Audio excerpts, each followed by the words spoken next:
Première question.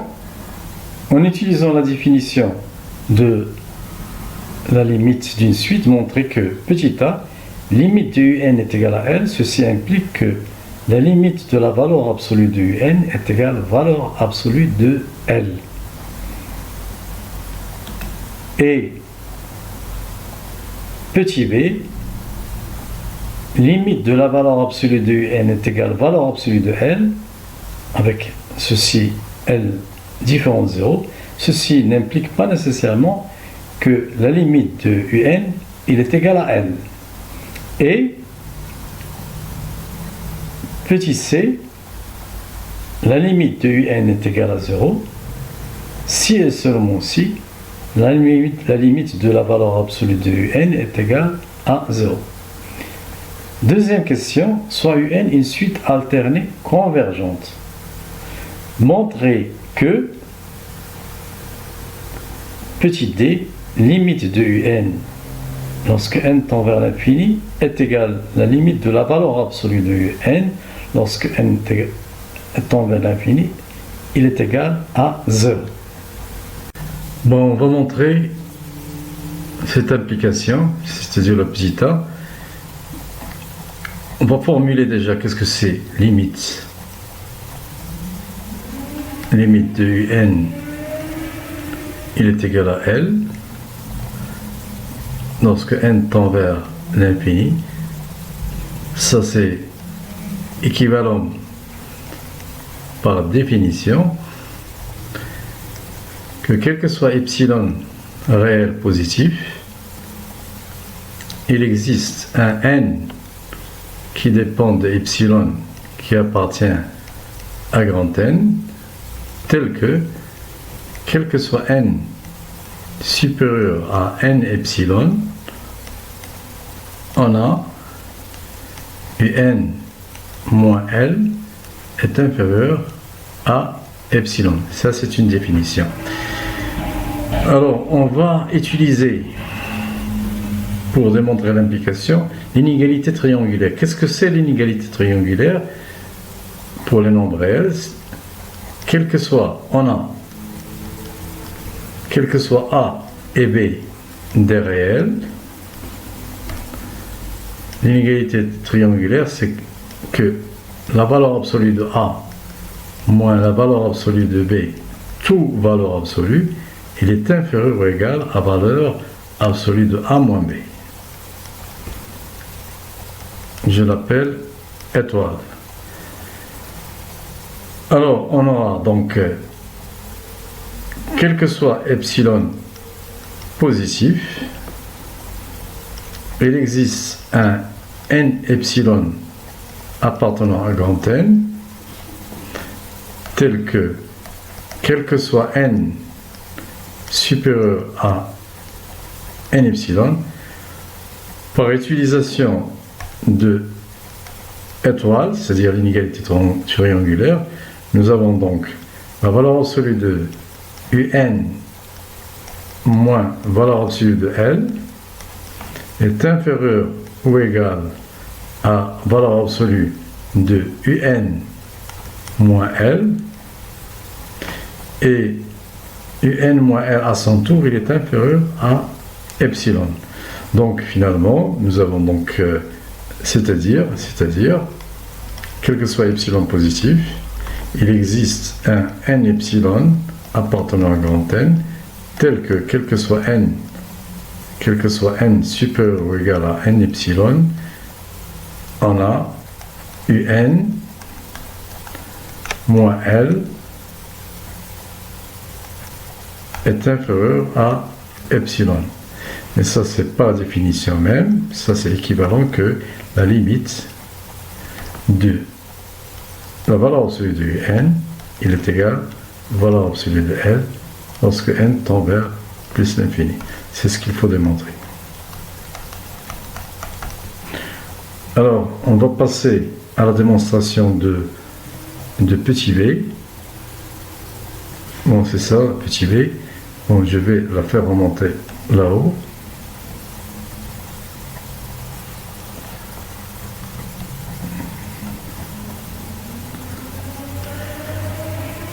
Alors, pour ça, je vais prendre un exemple. Un exemple qui contredit cette implication. C'est-à-dire, exemple, on prend UN,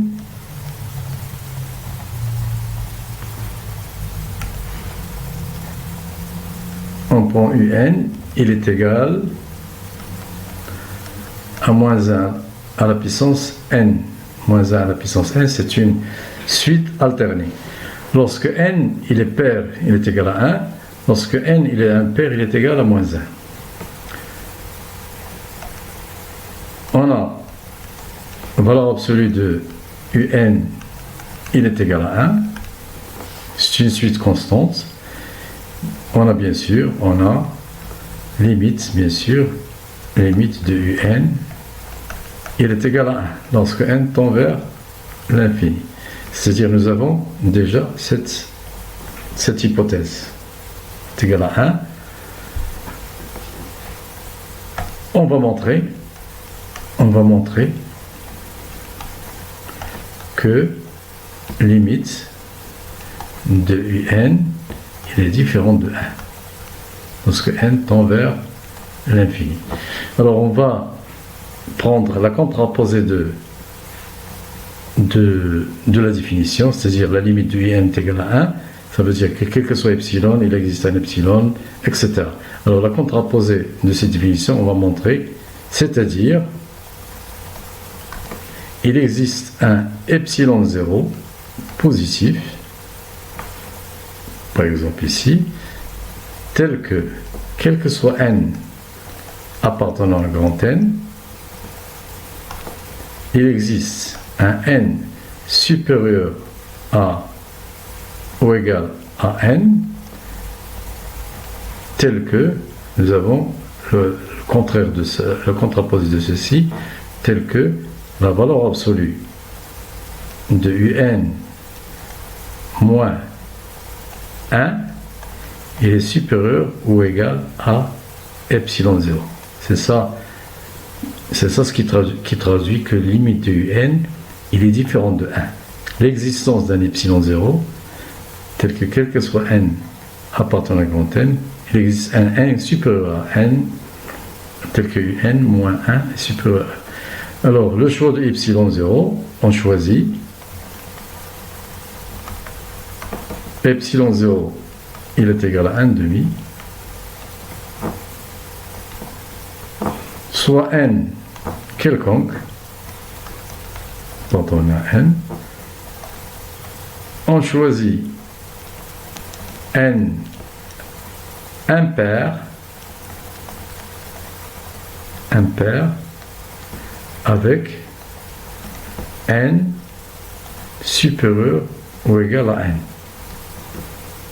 C'est très simple à trouver parce que n est archimédien, n impair,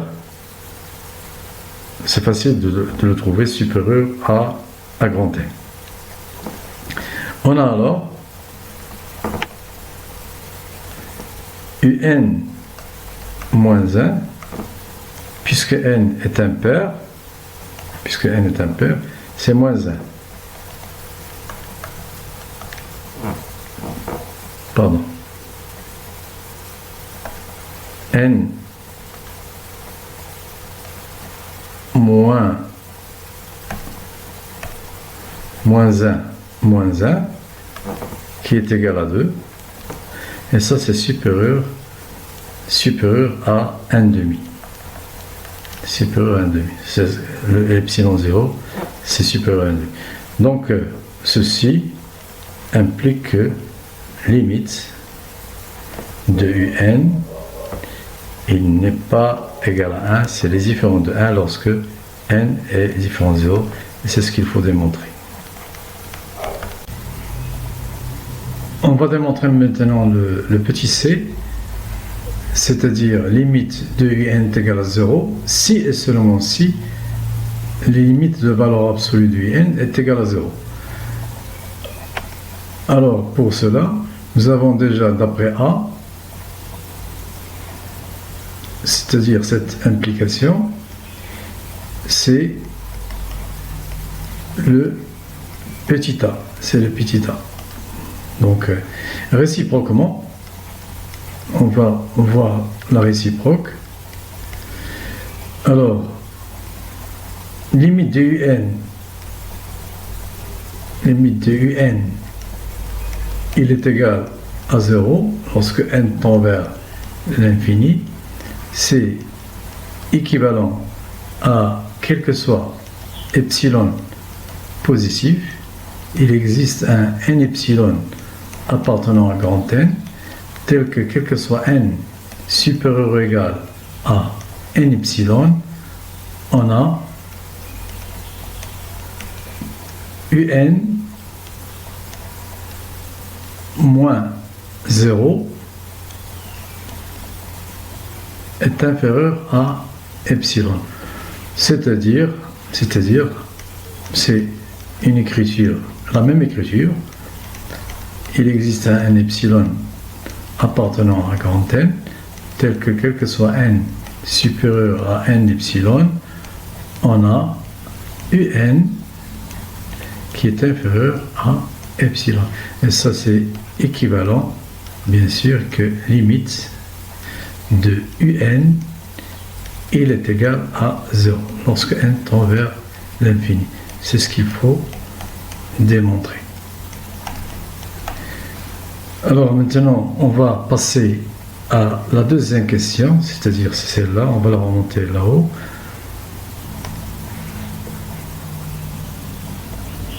C'est le petit d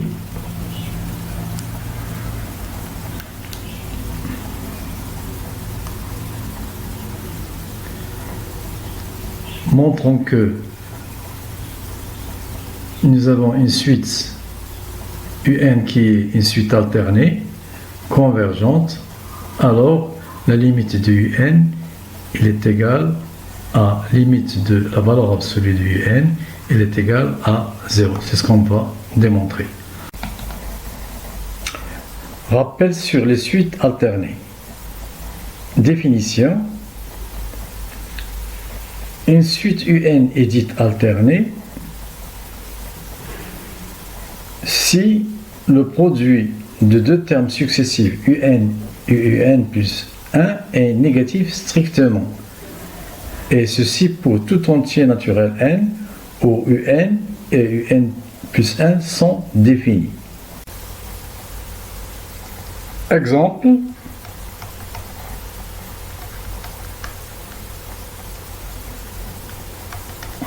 UN,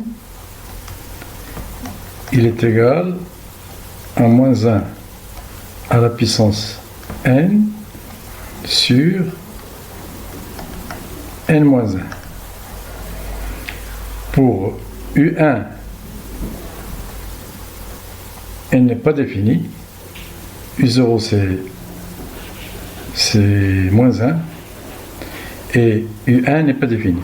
Alors, quel que soit n supérieur à 1, on a un multiplié par un plus 1, il est égal à moins 1 à la puissance n sur n moins 1 multiplié par moins 1 à la puissance n plus 1 sur n plus 1 moins 1, c'est-à-dire n. Et ça, c'est égal à moins 1 à la puissance 2n plus 1, j'additionne les exposants, sur n facteur de n moins 1.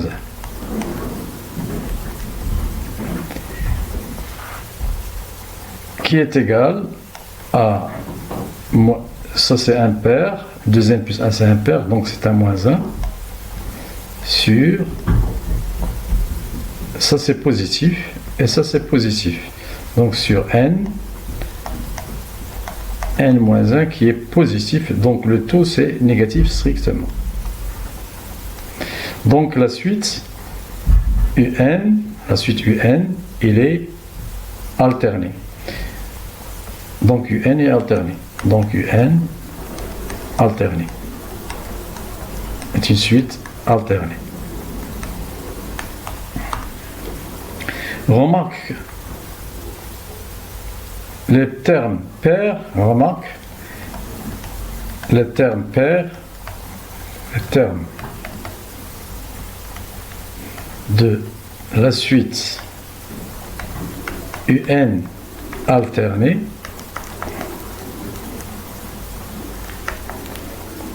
sont constants, sont du signe, les termes de la suite alternée pair ou impair, pair ou impair,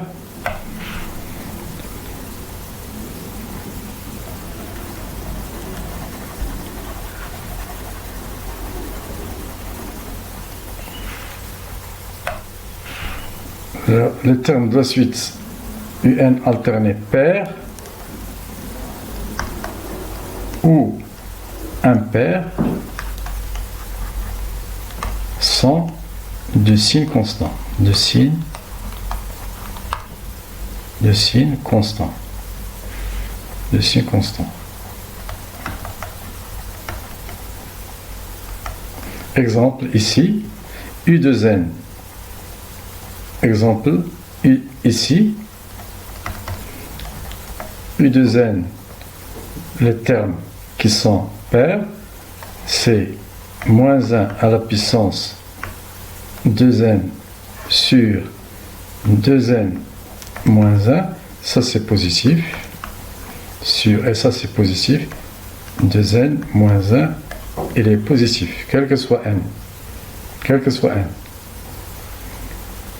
Et les termes sont de signes constants opposés. Opposés. U2n, il est égal à plus 1. C'est égal à moins 1 à la puissance 2n plus 1 sur 2n sur 2n. Et ça c'est un signe moins sur 2n. C'est négatif. Donc ça c'est positif et l'autre c'est négatif. Voilà. Pour démontrer 2D, c'est-à-dire si on a une suite alternée convergente, on a le petit d limite de un, il est égal, limite de valeur absolue de un est égal à 0. Pour ceci, j'aurai besoin d'un petit résultat que je vais formuler sous forme de lemme 1. Lemme 1 parce qu'il y aura un deuxième lemme 2. Si une suite UN est convergente de limite L est majorée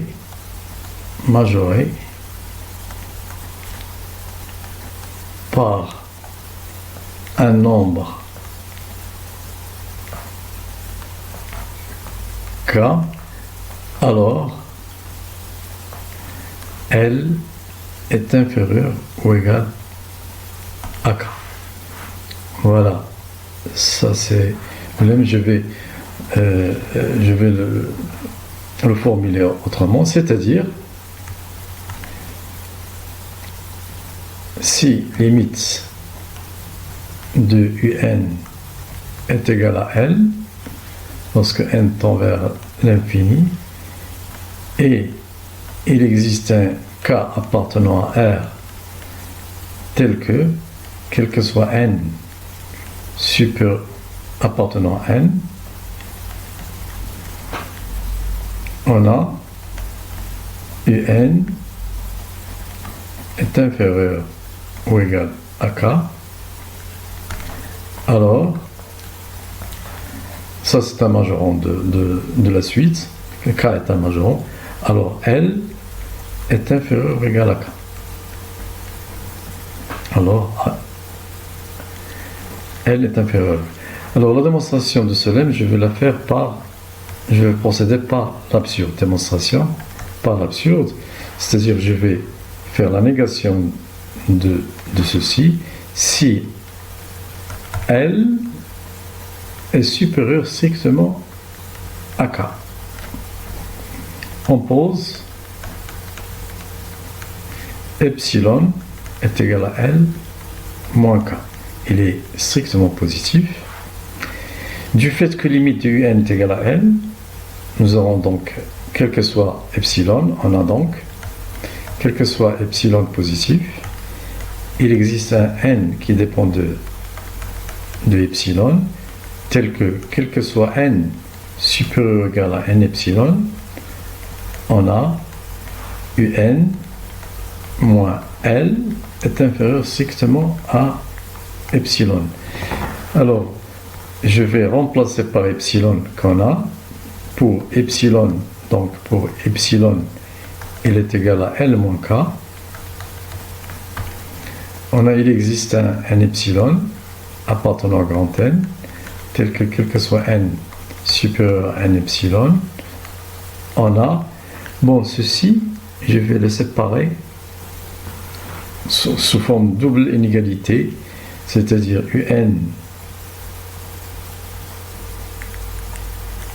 moins L, il est comprise entre moins epsilon et plus epsilon. Alors je vais remplacer epsilon par sa valeur dans cette première inégalité. J'aurai donc moins epsilon moins L moins K, il est inférieur à UN moins L. C'est-à-dire, j'aurai donc L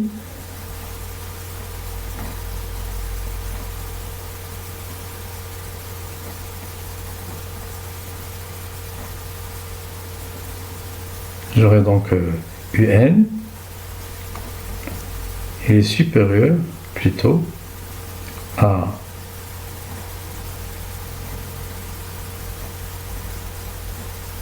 moins L plus L moins L ici, ça devient plus L moins L0, N est supérieur à K. Exactement. Et ça contredit exactement là que K c'est un majorant. Donc K n'est pas un majorant. Donc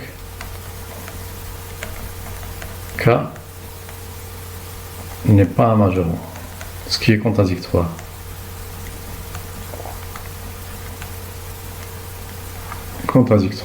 Contradictoire avec l'hypothèse. Donc l'hypothèse, les suppositions, et cette supposition, il est fausse, donc L est inférieur ou égal à K.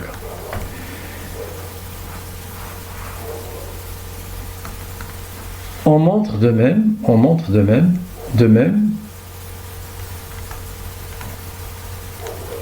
montre si limite du UN est égale à L et UN est minoré par K, par un nombre K, alors L est supérieur ou égal à K. La même démonstration de façon similaire. Voilà, donc c'est le lemme 1 qu'on va utiliser tout à l'heure. Alors, pour continuer, j'aurai besoin d'un deuxième lemme, mais pour le deuxième lemme, j'aurai encore besoin d'une définition de la suite d'une suite. Bon, définition.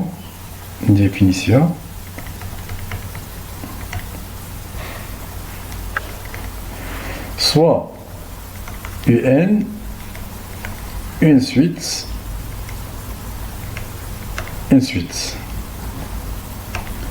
On appelle sous-suite ou suite extraite. Suite extraite de UN, toute suite Vn, il est égal à U sigma de n. C'est égal à où sigma est une application strictement croissante, multiplication de n dans n strictement croissante.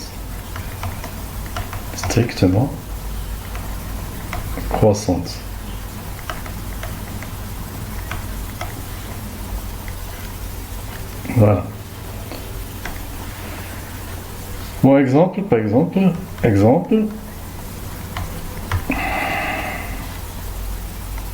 Les exemples. U 2n, ensuite U 2n, ici sigma, il va être de n appartenant à n, fait correspondre 2n appartenant à n, il est strictement croissante, c'est la suite des termes pairs. Ou, par exemple, U 2n plus 1, sigma, c'est n appartenant à grand N, fait correspondre 2n plus 1, qui appartient à n. Il est strictement croissante, la même chose, il est strictement croissante. Donc, ce sont deux sous-suites ou des suites extraites de la suite UN. Bon, remarque très importante, on a sigma de 1, par exemple, il appartient à n, donc il est supérieur ou égal à 1.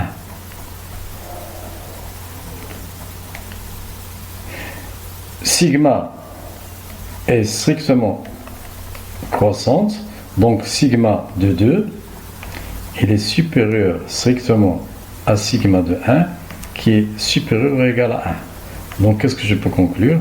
Sigma de 2 est strictement supérieur à 1, donc sigma de 2 est supérieur ou égal à 2.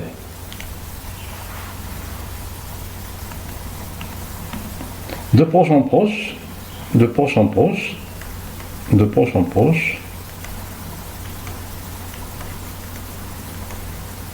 on montre que sigma de n est supérieur ou égal à n, quel que soit n appartenant à n étoile, ici. Donc j'ai cette relation, comme on remarque, c'est très important.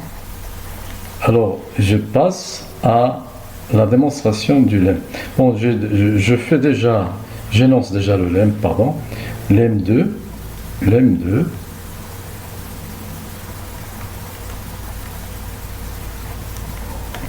soit UN une suite convergente de limite L, alors toute sous-suite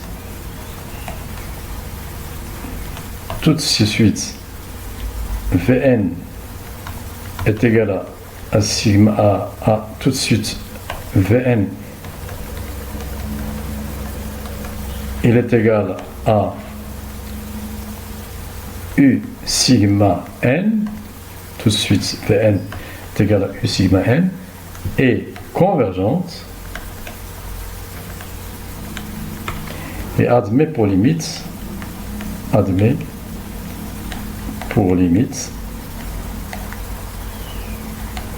elle aussi admet pour limite la même limite que la limite mère, que la limite de la suite mère, un. Alors, pour démontrer ceci, c'est facile. Démonstration. Nous avons un est convergente, donc quel que soit epsilon positif, il existe un n epsilon appartenant à grand N. J'emploie la définition telle que quel que soit n supérieur à n epsilon, on a un moins L est inférieur à epsilon. Alors, nous avons donc, on a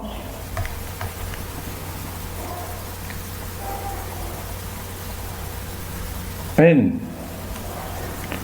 est supérieur à n epsilon. Ceci me donne, puisque sigma est croissante, sigma de n est supérieur à sigma de n epsilon. Et sigma de n epsilon, d'après cette relation, qui est supérieur à n epsilon. Donc, j'ai quel que soit, donc on a, quel que soit epsilon positif, il existe un n epsilon appartenant à grand N, tel que, quel que soit n supérieur à n epsilon, quel que soit n supérieur à epsilon, donc quel que soit n supérieur à n epsilon, on a sigma de n est supérieur à n epsilon, et puisque quel que soit n est supérieur à epsilon, nous avons un moins L inférieur à epsilon. Puisque sigma de n est supérieur à n epsilon, on a U sigma de n moins L est inférieur à epsilon. C'est-à-dire, quel que soit epsilon positif, il existe un n epsilon appartenant à grand N, tel que quel que soit n supérieur à n epsilon, on a Vn moins L est inférieur à epsilon. Ce qui équivaut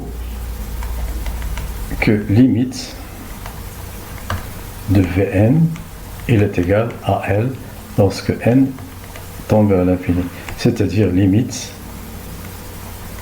de, lorsque n tend vers l'infini, de U sigma de n est égal à n. Donc la sous-suite U sigma de n, elle admet la même limite que n. C'est ce qu'il faut démontrer. Voilà pour le lemme 2. Je vais utiliser donc le lemme 1 et le lemme 2 pour démontrer 2D. Pour démontrer 2D.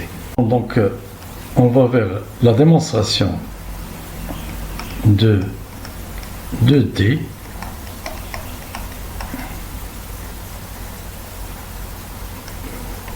C'est-à-dire UN alternée convergente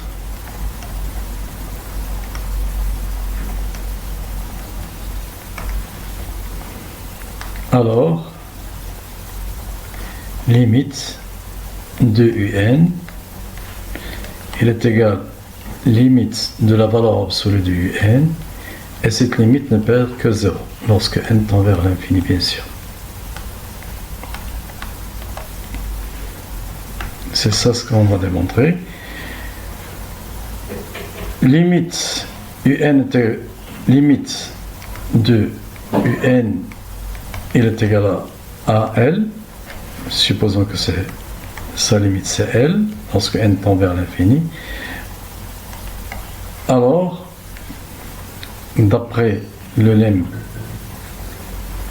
1, le lemme 2 peut-être, sur les C8, lemme 2, d'après le lemme 2, limite de U de P plus 1 de P, lorsque P tend vers l'infini, c'est-à-dire la sous-suite des nombres, des éléments pairs, il est égal à la limite des sous-suites de nombres impairs, et ça va être égal à L aussi, d'après le lemme 2. Alors, qu'est-ce qu'on a aussi, UN est alterné. UN alterné. On suppose que le premier terme,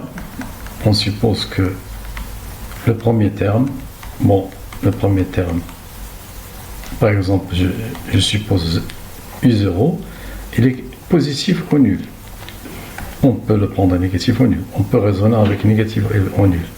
On peut raisonner avec U0 négatif ou nul. Alors, qu'est-ce qui se passe? Le terme impair serait positif ou nul, et d'après le lemme 1, j'aurai donc limite de U de P lorsque P tend vers l'infini et serait supérieur ou égal à 0. C'est-à-dire L, la limite U de P, c'est L est positif ou nul. De même, U de P plus 1, ça va être négatif ou nul, puisque UN est alterné, les pairs sont positifs, les impairs sont négatifs, et du fait que U0 est positif, ça c'est important aussi. Donc ceci, toujours d'après le lemme 1, j'aurai donc limite de U de P plus 1 est négatif ou nul, lorsque P tend vers plus l'infini. C'est-à-dire, c'est équivaut que L est négatif ou nul. De ces deux choses, L, il est égal exactement à 0. C'est-à-dire limite de U de n qui est égal à L, qui est égal à 0, qui est égal à limite de qui est égal à 0, et d'après je continue aussi, qui est égal à 0, et d'après C, lorsque n tend vers l'infini,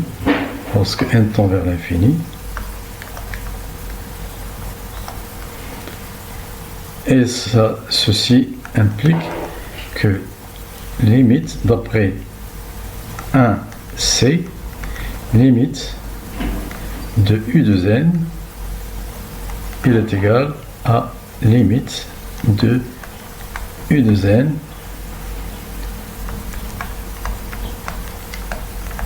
est égal à 0. C'est ce qu'il faut démontrer.